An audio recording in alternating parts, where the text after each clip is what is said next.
Coach, coming off a game against North Georgia, first, just your thoughts on how it went down. They got a lot of offensive weapons, and just felt like in the second half we just had way too many defensive breakdowns. I think they took advantage of our fours a lot.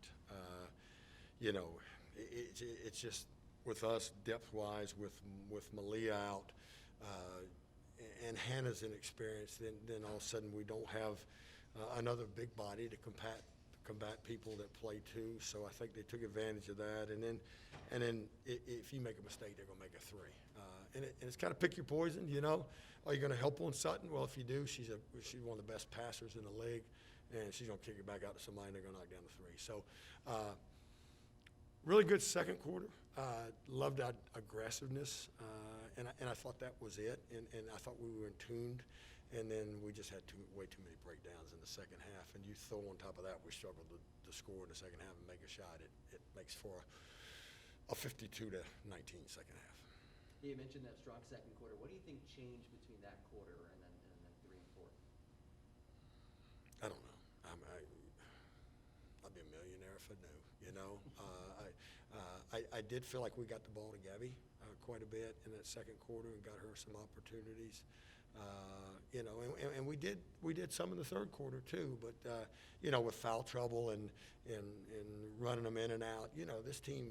I mean, we had 7 pauses. I mean. You know, I'll be the first to admit we're not in the best of shape, and Gabby's actually nursing an injury, and so you know there's a lot of days she can't even practice, and she's walking around in a boot. So you know, condition's an issue too. So you know, I think that wears on us too a little bit with our depth inside, and then you know we got a little bit of inexperience too. So I think there's a combination of things. First start today for Aaliyah. What went into that decision, and how can she impact the game? She may not score a lot, but she still does a lot. Well, I just don't think, with the exception I got on her about that touchdown pass she tried to throw at the end of the first half, she just doesn't make a lot of mistakes. She needs to be a more vocal leader, but you know, we do a thing called individual efficiency rating, which rates you statistically, and she's the second highest on the team. And I think she's super coachable.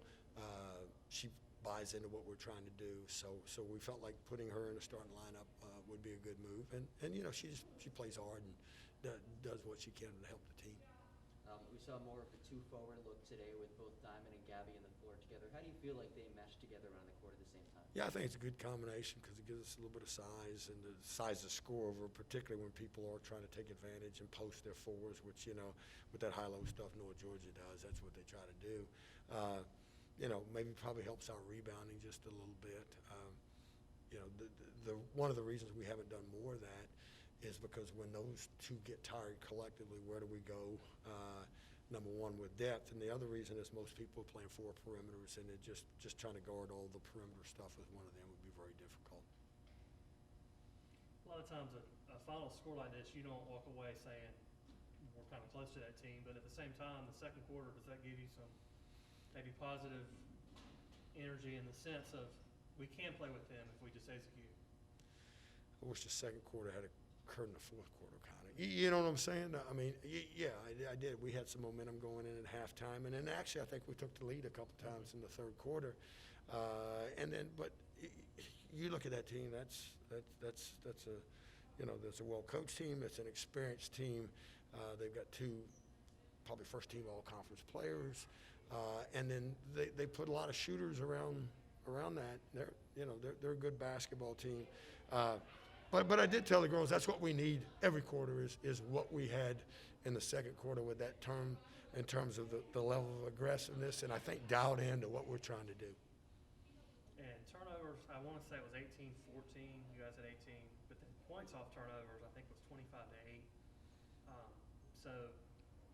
mean, obviously it's going to be a point of emphasis for you, not just limiting turnovers, but also taking opportunities the other team gives you. I don't know. Turnovers has not been as big an issue, I think, this year. I mean, I think we only had 17 wins the Atlanta against their pressure. We had too many tonight. We had 10 in the first half. We had too many today. And I think that's just being a little more mature, being strong with the ball, and making a little bit better decisions off the dribble. A lot of times we put it down, and instead of coming to jump stop and finding people, we may put our head down or throw a pass on the move, and that's never a good thing. So I think that comes with time and just getting a little bit stronger, making a little bit better decisions. But also taking advantage of the other team's turnovers, which you guys didn't really do a lot of. Yeah, and they don't do a lot to create turnovers. And I think I guarantee you, if you look back, their points off our turnovers were probably running to the three-point line to make three-point shots, or maybe getting something on the block on a more secondary type break versus a primary type just run out. I don't know. We did throw it away one time, and they got a breakaway layup, but except for that, I don't think our turnovers led to, in the stat sheet it may say that, but it's more that what they did in the half court once they got possession of the ball. So, and I think that goes down to offensive efficiency. Right now they're a lot more efficient offensively than we are. So, All right, Coach, thanks for your time. thank you.